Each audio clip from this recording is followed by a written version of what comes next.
Ok, bienvenue au chapitre 3 de la Maison de la Mer. Aujourd'hui, nous allons étudier un texte qui ne semble pas d'emblée se situer dans la Maison de la Mer, puisque le protagoniste principal est un homme. Et que tous les autres protagonistes donc secondaires sont également masculins. Il y a Job, donc Job, le patriarche Job, qui est le protagoniste principal. Puis il y a ses amis, il y a Dieu. Donc on se demande dans quelle mesure ici il y a une sagesse spécifiquement féminine. Donc comment situer ce texte dans cette lignée de pensée matriarcale? Alors avant d'entrer dans l'explicitation de ce texte et aussi dans le classement de ce texte comme texte matriarcal, je veux juste dire quelques mots sur l'auteur de ce texte. Donc le livre de Job est attribué à Moïse. Donc la tradition attribue le livre de Job à Moïse et c'est surprenant parce que en fait la vision du monde du livre de Job est radicalement différente de la vision du monde du Pentateuque, qui sont les 5 livres de Moïse.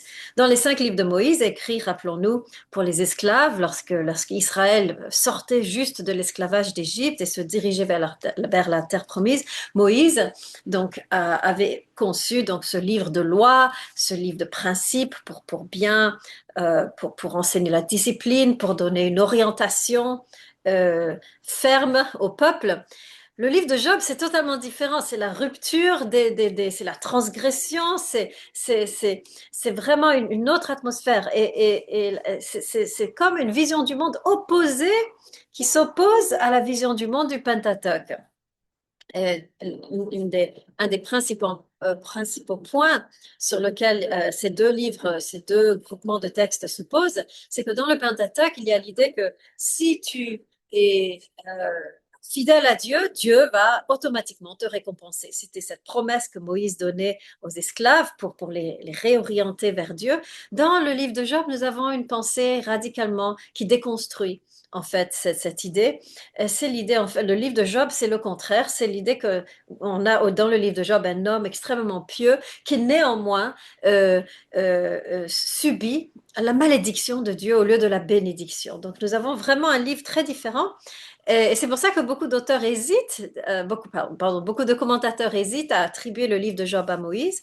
Mais moi, personnellement, je ne vois pas, je vois la contradiction, mais je ne vois pas le problème, puisque un auteur peut écrire euh, dans des styles différents et aussi viser un public différent, ce qui est le cas ici, à mon avis, du livre de Job et c'est pour lequel c'est la raison pour laquelle Moïse va rédiger ce livre pour un public plus intellectuel, plus érudit que ce public d'esclaves pour lequel il a écrit jusqu'alors.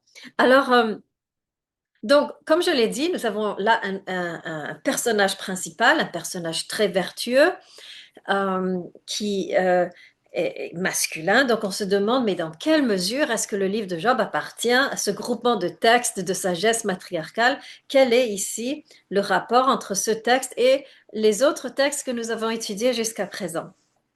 Alors, ce qu'on ne voit pas tout de suite lorsqu'on entre dans le récit du livre de Job, c'est la présence, l'omniprésence féminine dans ce texte. Il y a tout d'abord la femme de Job, que nous allons étudier, qui joue d'ailleurs un rôle pivotal dans la transition de Job, dans la transformation de Job.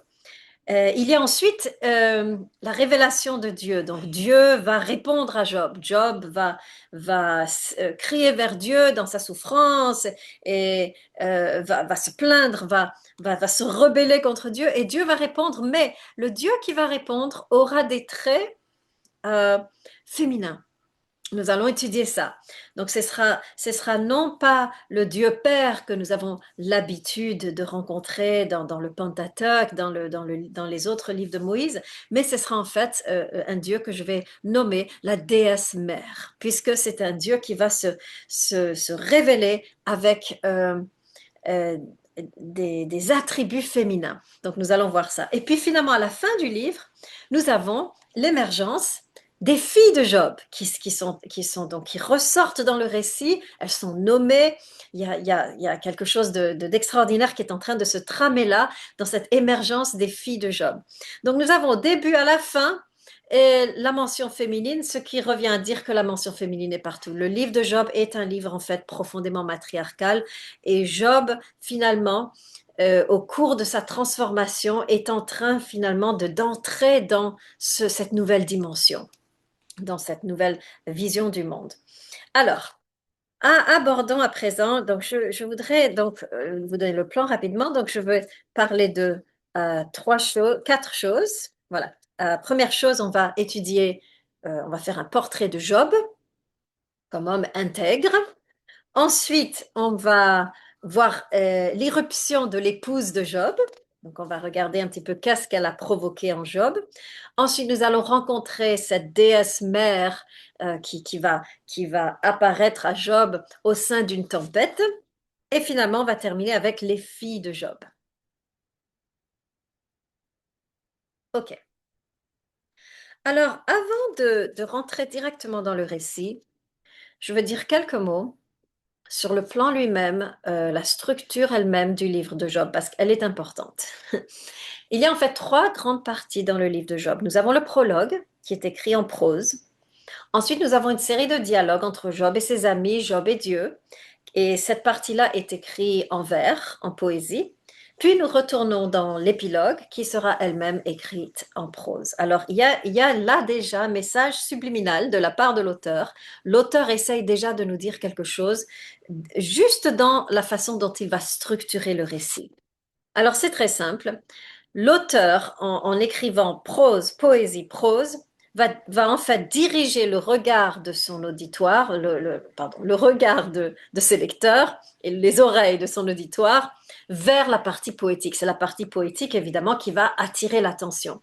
Donc, en écrivant toute cette partie en vers, en poésie, l'auteur cherche et, à ce que notre regard, à ce que nos oreilles quittent, en fait, les dimensions du prologue et de l'épilogue pour aller dans cette nouvelle direction.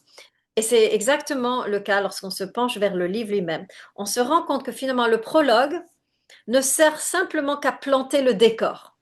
Le prologue, c'est le point de départ. Le point de départ duquel Job va s'éloigner. Donc le prologue, c'est vraiment une perspective sur Job, une perspective sur l'homme, une perspective sur Dieu, qui reste très primaire, nous allons voir, très païenne. Et l'auteur du livre, en quelque sorte, va esquisser cette vision du monde pour ensuite s'en éloigner. Donc l'invitation à partir de ce point de départ, et de s'en éloigner. Puis ensuite, on va voir l'épilogue qui va faire écho au prologue, et c'est la même vision du monde, païenne, mais au sein de l'épilogue, il y aura des fissures, il y aura des moments qui ne rentrent pas dans cet ordre.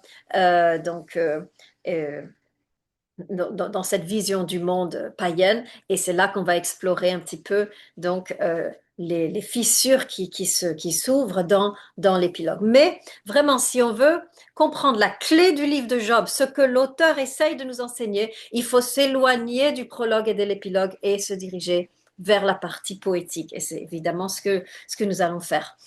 OK, alors, on va commencer donc dans notre portrait de Job avec donc le prologue où il est introduit. Alors, je vous lis. Donc, Job chapitre 1, je vous lis cette introduction de Job. Donc, Job chapitre 1. Il y avait dans le pays d'Our un homme qui s'appelait Job. Et cet homme était intègre et droit. Il craignait Dieu et se détournait du mal. OK, donc là, portrait de Job. Alors, on va s'arrêter sur ce portrait. On va regarder l'hébreu. Quel est le mot hébreu qui est traduit intègre et quel est le mot hébreu qui est traduit par droit? Alors, le mot qui est traduit intègre, c'est le mot hébreu tam. Alors, tam, et c'est vrai, il y a la notion d'intégrité, il y a la notion de tam, c'est la notion de quelqu'un qui est un homme bien, en fait, ce serait la traduction, un homme bien, un homme aimable. Mais on sent aussi dans ce mot hébreu, c'est un homme aimable parce qu'il y a une qualité un peu naïve à cette amabilité. C'est un homme qui est aimable parce que finalement, tout va bien dans sa vie. C'est un homme qui finalement n'a jamais eu à surmonter des grandes tentations, lutter contre des grandes adversités. C'est un homme qui a une vie plaisante, qui vit dans un contexte plaisant, et donc qui est devenu naturellement, à émerger de ce contexte lui-même plaisant. Donc il y a une dimension de naïveté, il y a une dimension un petit peu d'innocence. C'est quelqu'un qui est gentil, voilà, sans plus. Donc il y a c'est intéressant parce que ah oui, autre chose. Donc, deuxième chose, donc vous avez le mot donc droit qui traduit le mot hébreu yachar. Yachar qui signifie, c'est vrai, droit, dans le sens de quelqu'un qui va être un homme conventionnel, donc un homme qui suit les règles, qui respecte l'autorité, qui sait respecter les procédures euh, et qui sait finalement obéir. Donc c'est ça le mot yachar, c'est l'élément de marcher selon un chemin prétracé, ne pas s'en détourner. C'est l'homme finalement qui est le bon citoyen. Voilà. Donc nous avons un homme aimable qui est un bon citoyen, mais on sent déjà finalement dans quelle mesure il y a un manque énorme dans la personnalité de Job. C'est quelqu'un finalement qui est conformiste, qui est conventionnel, quelqu'un de gentil, un gentil monsieur, sans plus. Et les commentateurs juifs ont remarqué ça, notamment le grand commentateur médiéval Maïmonide, et qui a souligné que Job, oui, c'est vrai, il est irréprochable, il est intègre, mais il n'est pas encore sage. Parce que pour être sage, il faut avoir vécu, il faut avoir souffert, il faut avoir traversé quelque chose. Et Job, pour l'instant, n'a rien traversé, n'a rien souffert, et donc il est gentil. Et c'est tout. Voilà. Donc voilà un petit peu le portrait. D'ailleurs, on se demande d'ailleurs, donc on se rend compte finalement que son amabilité est liée à ses circonstances. Il est gentil parce que tout va bien. Et on se demande d'ailleurs dans quelle mesure aussi Job ne joue pas là-dessus. Est-ce qu'il est gentil finalement? C'est vrai qu'il est gentil parce que tout va bien, mais est-ce qu'il ne serait pas non plus gentil pour que tout continue d'aller bien? Voilà, dans le sens que, est-ce que Job n'a pas compris finalement à partir de sa vie jusqu'à présent que finalement, la bénédiction de Dieu, eh bien, elle dépendrait peut-être de sa gentillesse, de son intégrité, et finalement, dans quelle mesure est-ce que cet homme aimable ne l'est euh, ne l'est pas, euh, euh, dans quelle mesure Job est aimable parce que justement, il veut la bénédiction de Dieu, il recherche la bénédiction. Donc, dans quelle mesure cette amabilité n'est-elle pas intéressée? Et c'est d'ailleurs ce que souligne l'adversaire dans le chapitre, un peu plus loin dans le chapitre 1. Il dit, ouais, mais il est gentil cet homme, bien sûr, tu le bénis. Qu'est-ce qui se passe par contre si tu le bénis plus? Et c'est intéressant que l'auteur du texte est d'accord avec l'adversaire, puisqu'on voit déjà dans la façon dont le texte est écrit qu'on sent, et je vais vous lire ça, qu'il y aurait un rapport, en tout cas dans l'esprit de Job, entre sa vertu et ses biens, son intégrité et sa richesse. Et l'auteur écrit le texte de façon à faire ressortir ça. Je vous lis maintenant plus pleinement. Il y avait dans le pays d'Our un homme qui s'appelait Job, et cet homme était intègre et droit. Il craignait Dieu et se détournait du mal. Et là, on s'attend, peut-être, si l'auteur va élaborer, puisqu'il le fait, on s'attendrait à une liste de ses vertus, de tout ce qu'il a fait pour les orphelins, les veuves et tout. Non, au lieu de ça, d'une liste de ses bonnes actions, de ses mitzvot, on a à la place une liste de ses biens. Le texte poursuit. Juste après ça, il lui naquit sept fils et trois filles. Il possédait 7000 brebis, 3000 chameaux, 500 paires de bœufs, 500 ânesses, un très grand nombre de serviteurs. Et cet homme était le plus considérable de tous les fils de l'Orient. Alors nous avons là un rapport, une juxtaposition et que l'auteur fait entre la vertu de Job et les biens et la richesse de Job. C'est une façon de nous dire que Job, finalement, c'est un homme bien, mais parce qu'il a un intérêt derrière la tête. Parce qu'il a compris, Job, ou il pense avoir compris, que s'il est vertueux, automatiquement, Dieu va le bénir. Donc c'est un Job un petit peu qui, euh, qui a compris les règles du jeu. Voilà. Et donc, voilà un petit peu le portrait qu'on a ici de Job, le Job du prologue. Alors, c'est intéressant parce qu'en même temps qu'on a un portrait de Job dans ce prologue, émerge en même temps, simultanément, un portrait du Dieu de Job. Le Dieu ce ne sera pas le Dieu qu'on va découvrir, c'est le Dieu là tel que Job l'envisage maintenant dans le prologue. Alors je vais vous dresser ce portrait du Dieu du Job de prologue. Alors première chose qu'on voit dans la façon dont Job se comporte, émerge un portrait de Dieu. Première vision de Dieu qu'on a ici dans le prologue, donc je vous rappelle, c'est pas le Dieu qu'on va découvrir plus loin, c'est le Dieu ici encore ancré dans une dimension qu'on va déterminer comme étant païenne. Donc premier trait de ce Dieu, c'est un Dieu, le Dieu du prologue est un Dieu qui semble intransigeant face à la transgression, focalisé dessus et obsédé par le péché de l'homme. Alors on voit ça et dans la façon dont Job se comporte quand ses enfants décident de faire la fête. Donc il y a ici donc verset 5, verset 4, et ses fils allaient les uns chez les autres et donnaient tour à tour un festin, et ils invitaient leurs trois sœurs à manger et à boire avec eux. Donc ces enfants, ils aiment faire la fête. Mais quand les jours du festin étaient passés, Job appelait et sanctifiait ses fils, puis il se levait de bon matin et offrait pour chacun d'eux un holocauste, car Job se disait, peut-être mes fils ont-ils péché et ont-ils offensé Dieu, pas dans leurs actions, dans leur cœur, dans leurs pensées. Alors nous avons ici un Job qui se dit, même s'ils ont péché dans leurs pensées, je veux pouvoir les sanctifier au cas où Dieu pourrait se mettre en colère et peut-être les détruire, donc je vais les purifier. Je vais m'assurer qu'ils sont couverts au cas où ils auraient péché dans le... Donc ça, on sent ici une énorme crainte chez Job. Il y a une énorme angoisse chez Job que si je pêche, si mes enfants pêchent, oh, qu'est-ce qui va arriver? Dieu va tomber sur nous comme une calamité. Vite, vite, vite les purifier au cas même ils auraient péché dans leurs pensées.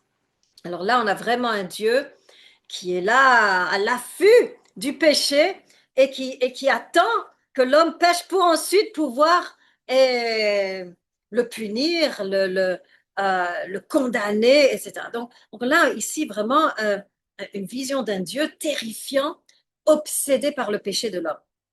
Mais il y a un autre trait de Dieu que nous voyons également dans ce prologue. Le Dieu du prologue, c'est également, finalement, malgré toute la terreur qu'il inspire, un Dieu prévisible, qui réagit finalement de manière prévisible aux actions humaines, puisque Job sait que s'il est vertueux, il sera béni. Donc Job a compris les règles du jeu. Il sait comment tirer les ficelles de ce Dieu terrifiant. Il sait comment manipuler ce Dieu terrifiant de façon à ce que ce Dieu entre dans son camp et que ce Dieu soit une source de bénédiction au lieu d'être une source de malédiction. Donc là, on a vraiment un Dieu finalement qu'on peut manipuler, dont on peut tirer les ficelles. Donc ça, c'est la deuxième trait de Dieu que nous voyons dans le prologue, le Dieu du prologue. Et finalement, nous avons un Dieu, et ça, on va le voir par la suite aussi, un Dieu qui est source de mort plutôt que d'être source de vie, puisque nous avons cette peur de Job que Dieu pourrait envoyer une calamité sur ses enfants. Nous avons plus tard et on va voir que finalement, tout va être détruit. Malgré la vertu de Job, tout va être détruit. Et nous allons voir cette vision de Dieu porteur de mort va se retrouver tout le long du livre, d'abord chez les amis de Job qui lui disent, mais repens-toi, tu vois pas ce que Dieu fait. Si tu te repens, Dieu va se retirer. Donc c'est l'idée que finalement c'est Dieu qui a emmené toute cette calamité, la destruction des biens de Job, la destruction, la mort de ses enfants. Les amis de Job semblent penser que c'est Dieu qui a emmené ce châtiment, c'est Dieu qui est source de mort et donc il faut se repentir. Et finalement, Job lui-même va le penser. On va voir ça dans la façon dont il s'adresse à Dieu, dans la façon dont il blasphème contre Dieu. Donc voilà vraiment les trois traits que nous pouvons distinguer ici dans le Dieu du prologue, le Dieu du Job du prologue. Un Dieu d'abord obsédé par la transgression, un Dieu prévisible finalement qu'on peut manipuler et un Dieu finalement terrifiant, porteur de mort. Et nous sommes vraiment ici, nous sommes vraiment véritablement ici dans un contexte, dans le contexte religieux du paganisme. où les dieux étaient des forces terrifiantes qu'il fallait savoir manipuler. Il fallait savoir offrir les bons sacrifices, dire les bonnes prières pour que cette force terrifiante, porteuse de mort, devienne au contraire porteuse de vie. Nous sommes ici dans le prologue, encore dans un contexte, une vision du monde païenne. Et c'est pour ça qu'il faudra s'éloigner de ce contexte. Il faudra que Job entame un cheminement et d'éloignement de ce contexte païen. Et c'est évidemment ce que nous allons voir, il va être forcé d'ailleurs à quitter ce contexte. Alors on voit les versets qui viennent, au fur et à mesure qu'on lit le livre de Job, que malgré toute sa piété, malgré toute son intégrité, toute son amabilité, rien ne va arrêter le vent de calamité qui va venir maintenant souffler dans sa vie. Et on a donc une première vague de calamités qui vont venir. Dans cette vague de calamités, il va perdre tous ses enfants. Donc tous ses enfants vont mourir. Je pense qu'ils étaient dans une de leurs fêtes et euh, je ne sais plus ce qu'il y avait, mais tout a été détruit et les enfants ont trouvé la mort. Tous ses biens vont être annihilés. Il va se retrouver sans enfants, sans biens. Et à ce moment-là, Job, que nous savons comment il fonctionne dans sa tête, il va se dire, ouh, qu'est-ce que j'ai pu faire pour que ça rentre pas dans mon schéma là. Donc il va se dire, ok, je suis testé, je suis en train d'être testé certainement. Je vais maintenir ma position de vertu et d'intégrité. Et peut-être que tout va rentrer dans l'ordre. Enfin, peut-être, il est sûr. Et dans ce cas-là, tout va rentrer dans l'ordre. Donc il augmente sa vertu à ce moment-là, puisqu'il se dit, OK, il faut contrebalancer ces calamités. Je vais donc me rendre plus vertueux pour finalement que Dieu intervienne et me sauve. Donc, on voit ici dans le texte, et le texte d'ailleurs fait son éloge, verset 22, chapitre 1, verset 22. En tout cela, Job ne pécha point et n'attribua rien d'injuste à Dieu. Okay, donc, il est stoïque, il se lève, il déchire son manteau, il rase sa tête, mais et il dit quelque chose de très beau d'ailleurs. Il dit, je suis sorti nu du sein de ma mère et nu je retournerai dans le sein de ma mère, de la terre. L'Éternel a donné et l'Éternel a ôté. Que le nom de l'Éternel soit béni. Donc, il bénit Dieu. C'est incroyable. Donc, mais n'oublions pas, euh, ça, c'est les règles du jeu. Job suit les règles du jeu quand il bénit Dieu. Il se dit, OK, les calamités sont arrivées, je vais contrebalancer ça avec une bénédiction pour que les choses rentrent dans l'ordre. C'est ça le but.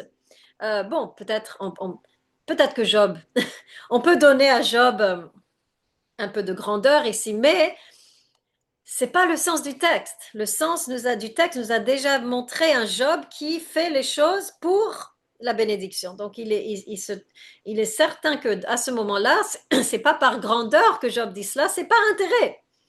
Et donc il s'attend à ce que Dieu intervienne et le sauve. Mais au lieu de ça, deuxième vague de souffrance, cette fois-ci dans sa chair. Là, ça touche à son intimité. Il se retrouve euh, affligé d'une maladie de la peau très, très douloureuse.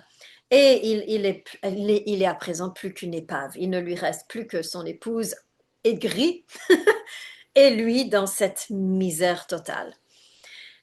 Et à ce moment-là, on sent qu'il y a quelque chose qui commence à changer à l'intérieur de Job. On commence à voir, comme on dit, des fissures dans le système de Job.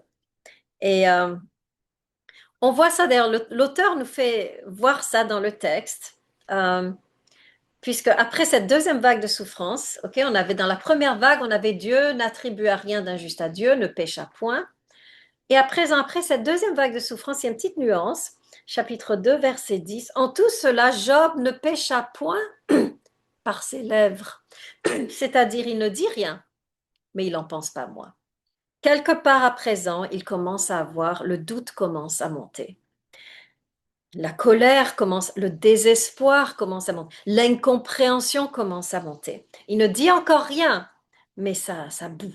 à l'intérieur. Ça commence à bouillir, ça commence à monter.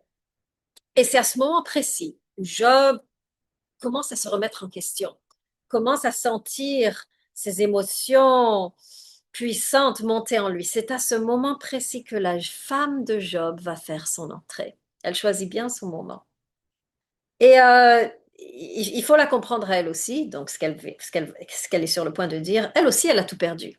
On oublie ça. La femme de Job aussi a perdu tous ses enfants, toute sa fortune, tout son statut, sa maison, son mari qui est maintenant une espèce d'épave. Elle, ça monte et ça sort au niveau de ses émotions. Et c'est pour ça, et c'est pour ça on va voir donc là, ici dans chapitre 2, verset 9, euh, la femme entre sur scène et elle lui dit, tu demeures ferme dans ton intégrité, mais maudit Dieu et meurs. Ok, donc là, il y a une venue dans le récit qui ne colle pas avec le système. La femme ici va briser le système. Le système, c'était je suis intègre et je suis bénie. Voilà, ce sont les règles du jeu. Voilà comment le monde fonctionne. La femme de Job ici va rentrer et elle va briser le système. Elle va exploser le système. Lorsqu'elle dit à Job, maudit Dieu et meurt, c'est une façon de dire, arrêtons là avec cette trajectoire ne mène nulle part. Il faut changer de trajectoire. En gros, c'est ça. Et Job, ayant lui-même tout perdu, va s'énerver, pas contre Dieu, pas tout de suite, contre sa femme, c'est toujours la femme qui prend tout, et il va lui dire, femme insensée, est-ce que nous recevrons de Dieu le bien et pas non plus le mal? Mais malgré ça, on sent qu'il y a il y a un changement déjà qui s'est opéré dans l'intériorité de Job. Et tout de suite après ce chapitre, nous avons le chapitre 3, où Job effectivement va maudire. Pas Dieu, pas encore, mais il va maudire le jour de sa naissance. Et là, c'est là maintenant que Job va rentrer dans ce cheminement, dans ce cheminement de transformation par la douleur, dans le crucible de la douleur.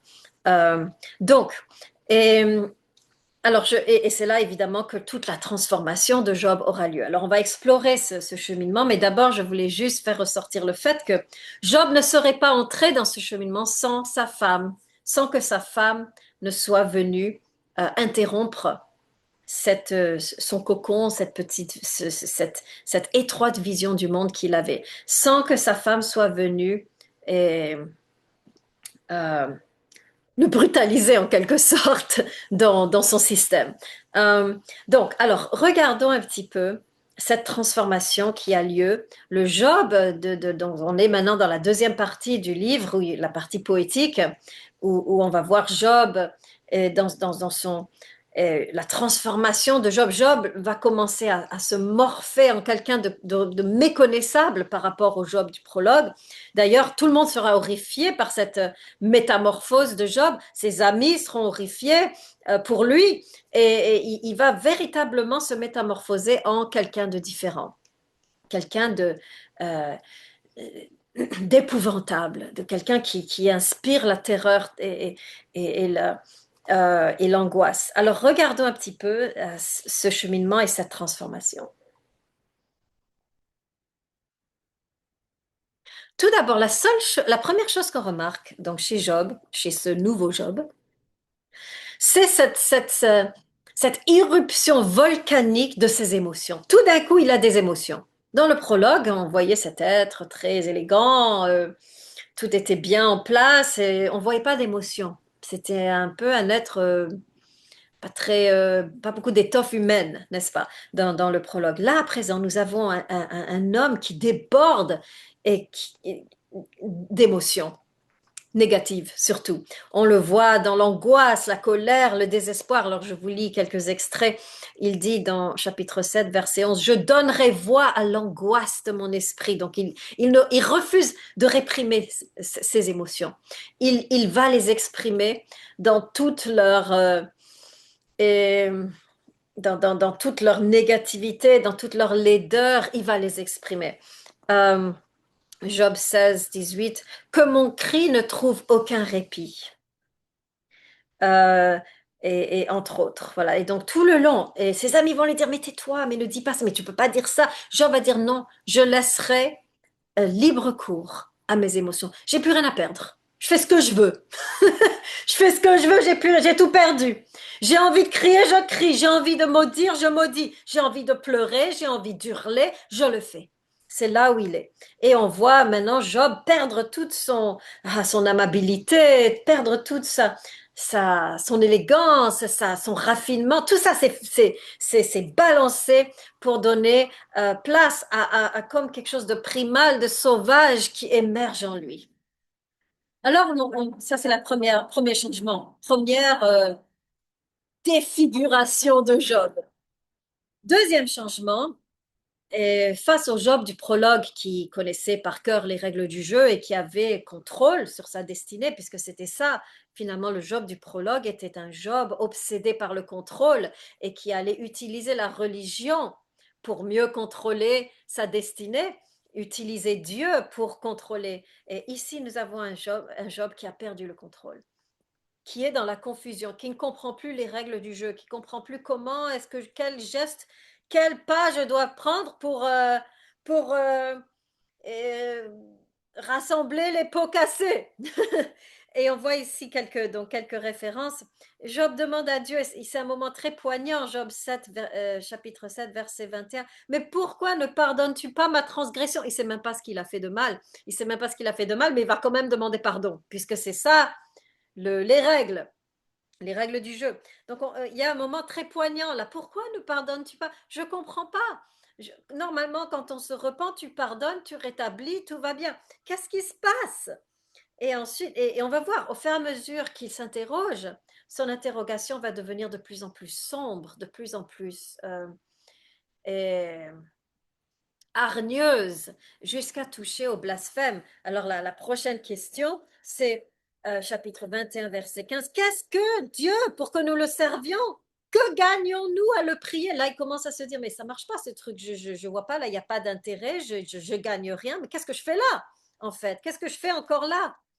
Ah, il continue. Et là, maintenant, la confusion va maintenant donner place, et ça, c'est la troisième transformation, troisième métamorphose de Job. C'est maintenant, va faire place à la rébellion ouverte.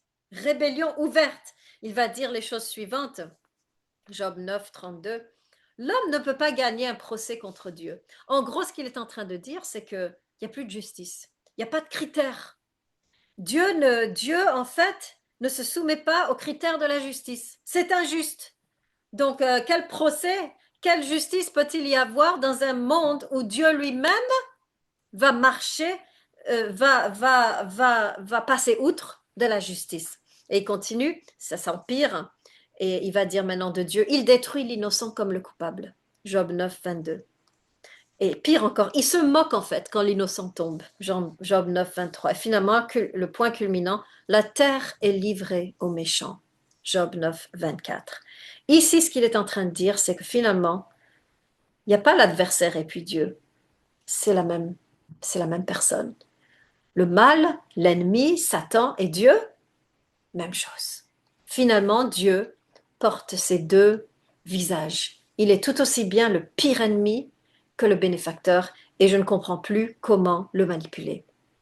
Dieu finalement est assimilé à une divinité cruelle et arbitraire dans l'esprit de Job, n'est-ce pas? Ce qui se ramène évidemment au Dieu du prologue. On n'a toujours pas quitté ce Dieu, n'est-ce pas? Ok, donc là, il est en pleine rébellion où il va identifier Dieu avec le mal. Et on va voir que au fur et à mesure qu'il s'enfonce plus profondément dans sa souffrance, il va atteindre un moment qui est vraiment la fin, le plus bas possible. Et c'est à ce moment précisément, c'est très intéressant, que Dieu va lui apparaître, que Dieu va répondre. Job va arriver à un état complètement défait, une décréation, pour utiliser l'expression de Simone Weil. Il va être décréé, donc mouvement en arrière de la création et décréation. Il va se retrouver et cendre et terre. Plus rien ne reste. Il comprend plus rien. Il n'est plus rien. il, il est qu'une boule de terreur et d'angoisse et de colère. Et c'est à ce moment-là, et ça c'est intéressant, Dieu ne va pas apparaître lorsque Job est encore en train de le bénir. C'est intéressant. Lorsque Job, il souffre, il a tout perdu, la première vague de souffrance. Souvenez-vous, Job, c'est magnifique cette prière. Dieu a donné et Dieu a repris. C'est à ce moment-là que Dieu devrait apparaître. Ah, mon serviteur Job qui est fidèle. Non, Dieu apparaît quand Job est au plus bas, est au plus médiocre, est au plus laid. C'est là que Dieu va apparaître. Et il y a une raison pour ça en fait. C'est que finalement, tant que Job se cachait, tant que Job avait cette espèce de image publique de faux moi, d'image bien raffiné de son être, tant qu'il jouait ce rôle, ce personnage, comment Dieu peut apparaître lorsqu'on est un personnage et pas soi-même, n'est-ce pas? Donc il y a quelque chose là finalement qui rend possible une vision de Dieu. La première chose, donc il y a trois choses qui rendent possible, qu'on va apprendre, qui rendent possible une vision de Dieu, qui peuvent nous aider aussi à nous pour obtenir une telle vision. La première chose, c'est de quitter le faux moi et reconnecter à son être véritable, qui est un être finalement fragile, blessé, qu'on est terre et qu'on est cendre, qu'on est rien de plus, à ce moment-là qu'on reconnecte avec notre être, notre humanité en fait, qu'on n'est pas en train de jouer un rôle, d'essayer d'être un grand seigneur ou je sais pas quoi, à ce moment-là où on se reconnecte à notre humanité, humanité qui vient du mot latin humus, qui veut dire terre, là, à ce moment on se reconnecte au fait qu'on n'est que terre, là Dieu peut apparaître. Mais il y a une deuxième chose, au moment où Job commence à douter, à se poser des questions, à ne plus rien comprendre, à sombrer dans la confusion, c'est-à-dire au moment où il arrête d'enfermer Dieu dans ses certitudes, dans ses connaissances, au moment où il admet mais je ne sais pas, là aussi Dieu peut advenir. Tant qu'on est sûr de nous, et avec des certitudes sur qui est Dieu, ce qu'il faut faire, on sait tout. Comment Dieu peut apparaître lorsqu'on a déjà tout compris? Lorsqu'on l'a déjà emprisonné, cerné dans des pensées euh, euh, fixes, lorsqu'on l'a déjà figé dans une pensée. C'est au moment de nos confusions, au moment où on se pose des questions, qu'une ouverture advient, où Dieu peut répondre. Et finalement, et là c'est le plus intéressant, c'est au moment où Job est devenu rebelle que Dieu s'est révélé. C'est-à-dire au moment où Job, finalement, et s'engage dans une lutte avec Dieu, commence à lutter avec Dieu et commence à le défier, le prend comme ça par les épaules et le secoue. Ce moment-là, Dieu peut, parce que c'est un moment de profonde intimité. Ce qu'on ne se rend pas compte, c'est que nos rébellions, nos colères, nos rages contre Dieu sont des moments d'intimité avec Dieu, puisque là, vraiment, on lutte avec Dieu. C'est pas juste on est là en train de faire semblant, de faire des faux sourires, tout va bien, béni soit Dieu. Non, là, il y a pas d'empoignade. Le moment où Job empoigne Dieu est le moment où Dieu se révèle, puisque Job lui-même va tirer Dieu vers lui-même. Donc, il y a, et ce qu'on apprend ici, c'est que une vision de Dieu n'est pas possible tant qu'on est dans les rôles, tant qu'on joue un rôle, tant qu'on essaye d'être quelque chose qu'on n'est pas. Une vision de Dieu n'est pas possible quand on est enfermé dans nos certitudes sur Dieu. Elle n'est pas possible non plus tant qu'on tant qu'on n'a pas sombré dans l'urgence du désespoir de la rencontre, tant qu'on est aimable, paisible, content, n'est-ce pas? Donc, il y a vraiment ici quelque part un chemin qui nous est tracé sur comment obtenir cette vision, car Job véritablement obtient cette vision. Il la demande et il l'obtient en laissant de côté le faux moi, reconnectant avec son humanité, acceptant ses questions et ses doutes et empoignant Dieu. C'est la beauté de Job, je pense ici, qui fait que finalement Dieu répond, c'est que au lieu de sombrer dans le désespoir et de briser le contact, Job engage le contact. C'est-à-dire, au lieu d'être en colère contre Dieu et de ne plus de bouder dans son coin ou de casser le rapport, Job va diriger toute sa rage, tout son désespoir vers Dieu, et va empoigner Dieu. Ça, c'est ça qui tire Dieu vers nous. La perspective d'une conversation authentique. Dieu ne peut pas apparaître tant qu'on n'est pas dans l'authenticité.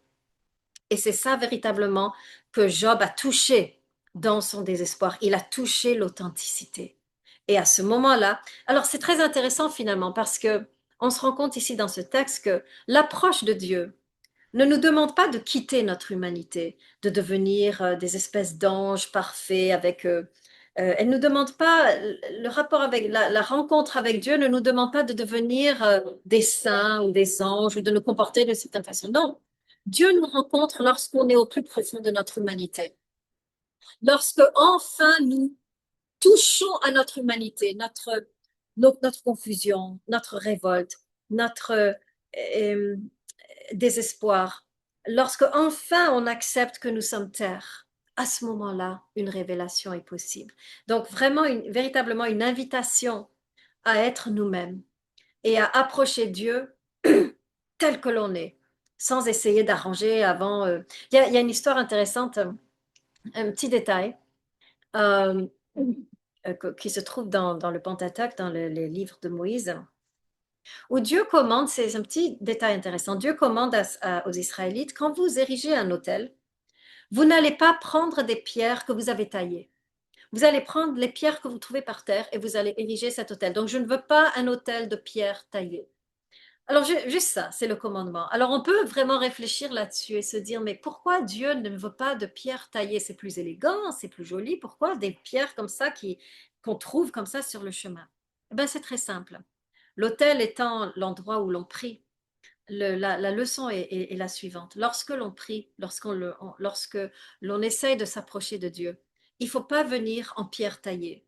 Il ne faut pas venir là avec une prière raffinée, avec la foi. Non, venir en pierre toute... C'est comme ça qu'il faut venir. Voilà, je suis ma pierre toute bossue, avec un peu de mousse, un peu de poussière. C'est cette pierre-là que Dieu apprécie et reçoit chez lui. Jamais une pierre taillée. Donc l'idée finalement que la rencontre avec Dieu ne peut se faire que lorsque nous entrons dans cette rencontre telle que nous sommes, dans notre fragilité, dans notre humanité. Là, véritablement, une rencontre avec Dieu est possible. OK. Passons à présent dans la section sur donc cette révélation de Dieu. Qu'est-ce que nous allons apprendre ici sur Dieu? Et notamment, nous allons voir que ici, c'est un Dieu dont les traits seront féminins.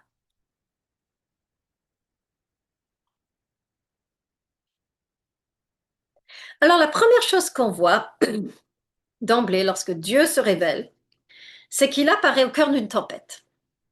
Alors là, déjà, on doit comprendre ce qui est sur le point de se passer. Une tempête, ça signifie le chaos, l'imprévisibilité, la perte de contrôle. Le Dieu qui arrive ici va tout chambouler. C'est ça dont Job a besoin, d'un chamboulement de ces catégories-là, bien propres, bien arrangées. Et en même temps que ce chamboulement, donc Dieu va apparaître et va parler. Et au lieu de répondre directement à la question de Job, voilà pourquoi tu souffres, voilà ce qui s'est passé, voilà ce que tu as fait, et donc voilà pourquoi... Aucune explication. Au lieu de ça, Dieu va s'atteler à, comme devant, euh, comme s'il se mettait à peindre quelque chose, une fresque. Dieu va entamer une fresque et va se mettre à peindre la nature dans toute sa splendeur, euh, dans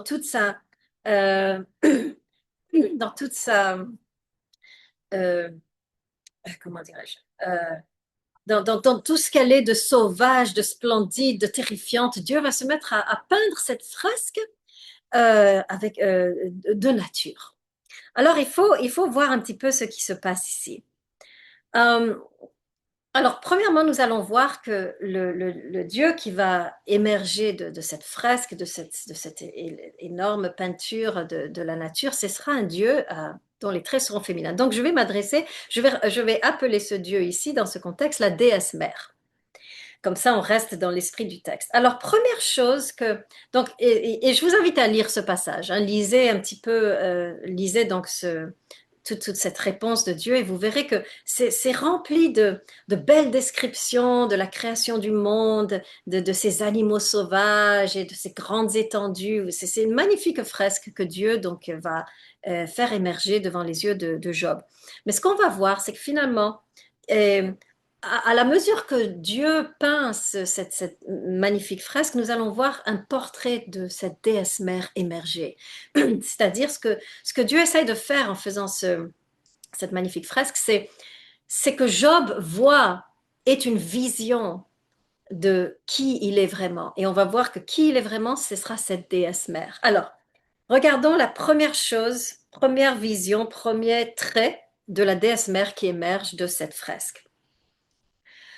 Alors, on avait vu donc dans le prologue que Job avait un concept de Dieu comme obsédé par le péché et la transgression.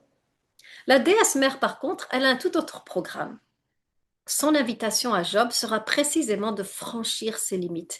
En d'autres termes, ce que fait la déesse mère, elle va briser les limites de Job. Job avait ce petit monde très restreint d'observance de la loi et des commandements. Il marchait droit, pas à gauche ni à droite. La déesse mère va venir, va lui dire, arrête, je veux que tu sortes de ce chemin étroit, je veux que tu sortes et que tu sortes de cette étroitesse et que tu explores le monde dans sa vaste étendue. Donc elle va en fait l'inviter à pénétrer dans la vaste étendue de la création. Alors je vous lis certains extraits. Où étais-tu quand j'ai fondé la terre? As-tu jamais ordonné au jour de se lever, assigné sa place à l'aube? As-tu pénétré jusqu'aux sources de la mer, ou marché dans les recoins des abîmes? Les portes de la mort ont-elles été dévoilées? As-tu vu les portes des ténèbres profondes? As-tu sondé les étendues de la terre? Et, vraiment, là, le sentiment qu'on a lorsqu'on lit ces quelques vers, c'est un sentiment d'espace, un sentiment d'étendue. C'est comme si la déesse mère était en train de dire à Job, ta vie a été trop étroite, ta vie a été comme ça, confinée. Sors de là, n'aie pas peur. Arrête d'avoir peur de pécher, de peur de transgresser. Et, finalement, ce que tu as peur, c'est de la vie, finalement. C'est pas la peur du péché. C'est la peur de la vie que je détecte dans cette peur de transgresser. Et je préfère que tu vives en transgressant que tu meurs dans cette petite boîte que tu t'es créée de piété et d'obéissance. C'est extraordinaire, cette vision ici que nous avons. C'est vraiment finalement, elle pressent, cette déesse mère pressent finalement que la crainte de péché chez Job était en réalité une crainte de la vie. Et finalement, ce qu'elle va faire, elle va l'inviter elle préfère finalement qu'il transgresse et qu'il vive, qu'il fasse des erreurs, qu'il sorte un peu des sentiers battus et qu'il vive vraiment, que rester là dans cet état entre la vie et la mort. Finalement, elle se rend compte que Job, finalement, ne pourra s'en sortir que par la transgression, par le blasphème, par la révolte. Et c'est ça, finalement, qu'elle a essayé d'inciter chez Job lorsqu'elle a accepté que ces calamités rentrent dans sa vie. Et c'est parce qu'elle préfère que sa créature soit vivante et transgressive plutôt que morte et irréprochable.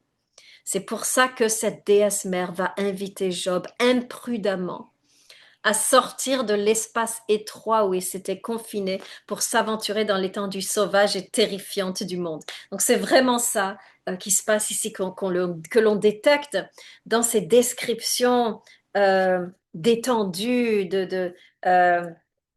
euh, d'abîmes, de ténèbres profondes, tout ça, c'est une invitation à Job de sortir de son confinement, en fait. Deuxième chose que l'on voit, que l'on distingue chez la déesse mère, que l'on ne voyait pas dans le dieu du prologue, c'est son imprévisibilité. Le dieu du prologue, rappelez-vous, c'était un dieu, si on est vertueux, il va bénir. Ici, c'est le contraire. Job était vertueux, il n'y a eu que des malédictions. Finalement, et on va voir finalement que cette déesse mère va continuer, va accentuer cette notion d'imprévisibilité, son caractère sauvage et indomptable dans cette description qu'il y a dans cette phrase qu'elle va faire surgir des animaux également sauvage et indomptable. Donc, la plupart des animaux, en fait, tous les animaux qui sont décrits dans cette fresque que la déesse mère est en train de peindre devant les yeux de Job sont des animaux sauvages qu'on ne peut pas contrôler. Alors, je vous lis certains extraits. Le bœuf sauvage accepterait-il de te servir? Passerait-il la nuit près de ta crèche? Peux-tu attacher le bœuf sauvage par des cordes au sillon? Labourerait-il les vallées derrière toi? Prends maintenant le behemoth, qui est un énorme, comme une espèce de dinosaure, si on veut, que j'ai créé comme je t'ai créé. Peux-tu le saisir par les yeux? Peux-tu percer son nez avec des hameçons? Peux-tu tirer le léviathan avec un hameçon? Le léviathan, c'est l'équivalent, mais dans l'océan, donc une énorme créature de l'océan. Euh, peux-tu tirer le léviathan avec un hameçon? Peux-tu lui immobiliser la langue avec une corde? Etc. Donc, un foisonnement de créatures sauvages indomptables, comme pour dire à Job, de même, moi, je suis indomptable et sauvage. Tu peux pas me manipuler, tu peux pas faire ça et attendre ça. Tu peux plus. Mais là, on se dit, mais donc c'est une déesse quelque part qu'on peut pas contrôler. Mais en même temps, c'est une déesse aimante. Donc, la déesse mère est également aimante. Elle est féroce, elle détruit pour ensuite pouvoir reconstruire. C'est ce qu'on va voir donc dans le troisième trait de cette déesse, c'est que finalement, la concentration, le- l'élément central de cette fresque, c'est un élément de vie. On voit la vie foisonner partout. Et ça témoigne finalement que la déesse mère est une déesse de vie et non pas de mort comme le dieu du prologue l'était. Je vous lis aussi quelques extraits. Et toute une série d'animaux donnant la vie vont surgir dans cette fresque. Par exemple, connais-tu la saison où les chèvres de montagne mettent bas? Peux-tu déterminer le moment où les biches donnent naissance? Peux-tu compter les mois qu'elles doivent accomplir? Euh, euh, L'aile de l'autruche bat joyeusement et ses ailes et son plumage ressemblent à ceux de la cigogne. Elle dépose ses œufs sur le sol, oubliant qu'il risque d'être écrasé sous les pieds ou piétiné par une bête sauvage. Donc c'est là un portrait de vie. En même temps, c'est un portrait qui fait peur, féroce, mais en même temps, c'est un portrait plein de vie, comme si la déesse mère était en train d'exprimer à Job, je ne suis pas porteuse de mort, je suis porteuse de vie. Tout ce que je fais, tout ce que tu traverses, c'est pour pouvoir vivre mieux. Euh, Ce qu'on pourrait presque distinguer ici, à travers cette souffrance que Job traverse, c'est comme si la déesse mère est en train d'accoucher de Job et qu'il faut cette souffrance pour que Job puisse renaître un être nouveau, un homme nouveau. Et c'est véritablement ça qui se passe et qu'on va voir dans l'épilogue, la transformation de Job. C'est comme si cette douleur qui a été infligée à Job, c'était une douleur d'accouchement. La déesse mère essaye ici d'accoucher Job, de le mettre au monde, de le propulser finalement vers une vie authentique, mature, une vie marquée par la compassion plutôt que par l'égoïsme et le protectionnisme. Alors, c'est ce qu'on va voir lorsqu'on entre à présent dans l'épilogue. Et je vais finir, je vous assure, je sais que ça fait presque une heure, mais je vais à présent conclure.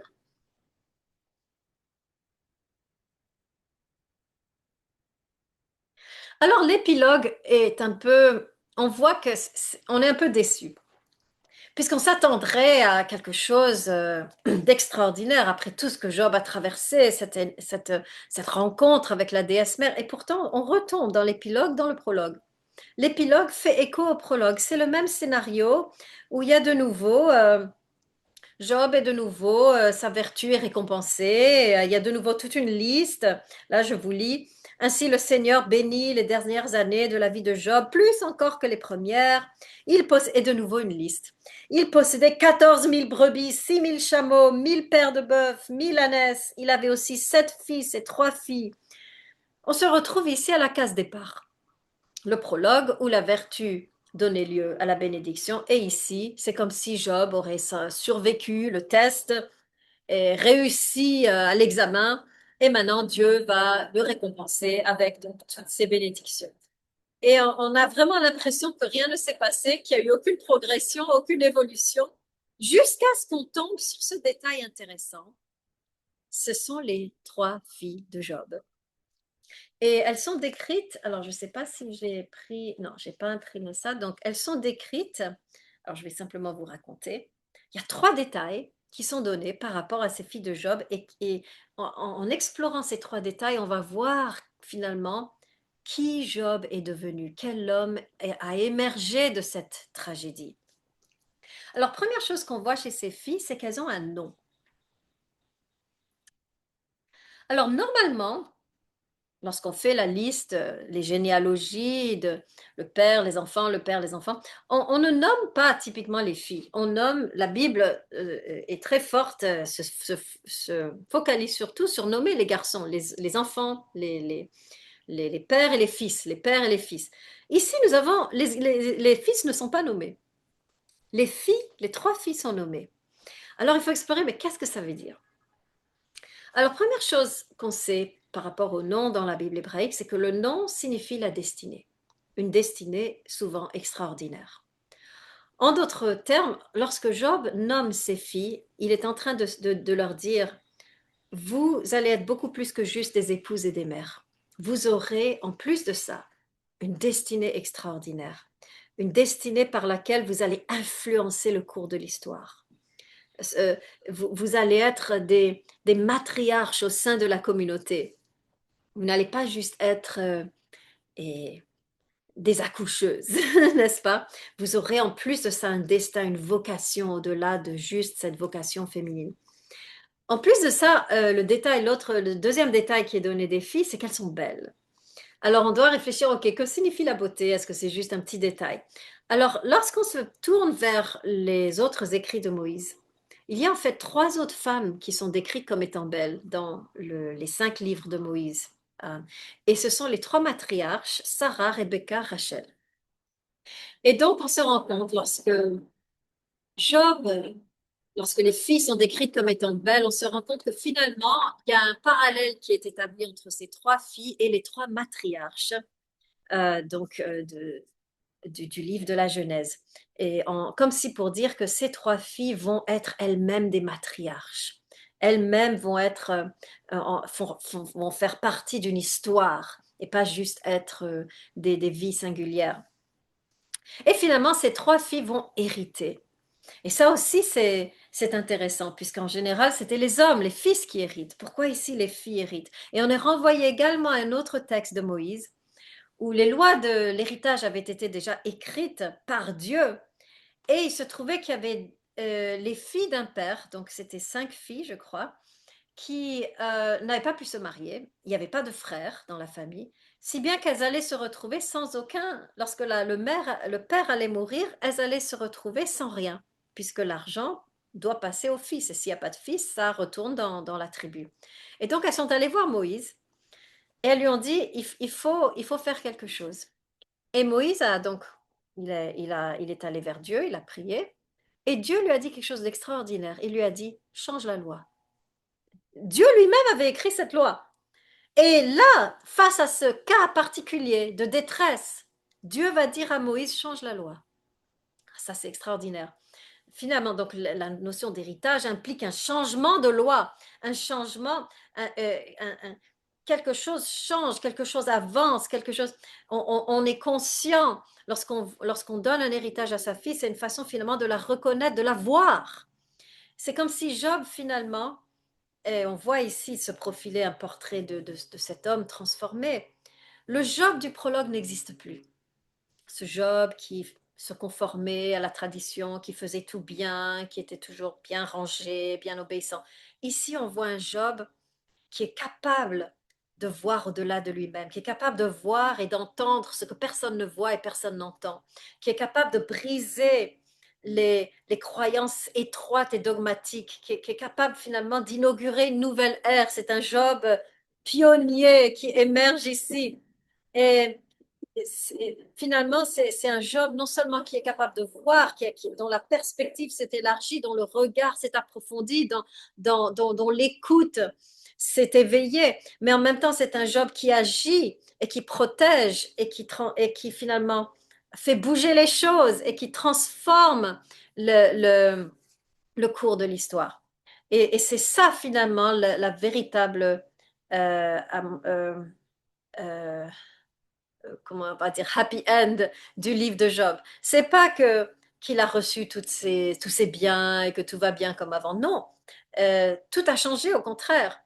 Le véritable happy end de Job, c'est sa transformation. C'est pas qu'il a... Et c'est une transformation qui est marquée par la femme tout le long du récit. D'abord sa femme qui l'introduit dans ce cheminement, puis la déesse mère qui lui apparaît, finalement les filles qu'il arrive à voir et à entendre. Finalement, Job devient tout ce qu'il devient, Job devient pleinement lui-même.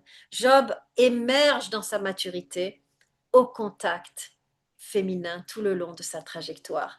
Et c'est pour ça que nous sommes finalement dans le contexte matriarcal que nous avons étudié jusqu'à présent, cette idée que l'évolution masculine nécessite un contact avec le féminin, un rapport approfondi, intime avec le féminin. C'est finalement euh, la leçon que nous pouvons tirer ici par rapport à cette sagesse matriarcale que nous avons commencé à étudier. Voilà, je vous laisse là et on se retrouve dans le chapitre 4 sur le livre de Ruth. Je me réjouis de vous y retrouver. Bonne soirée à tous.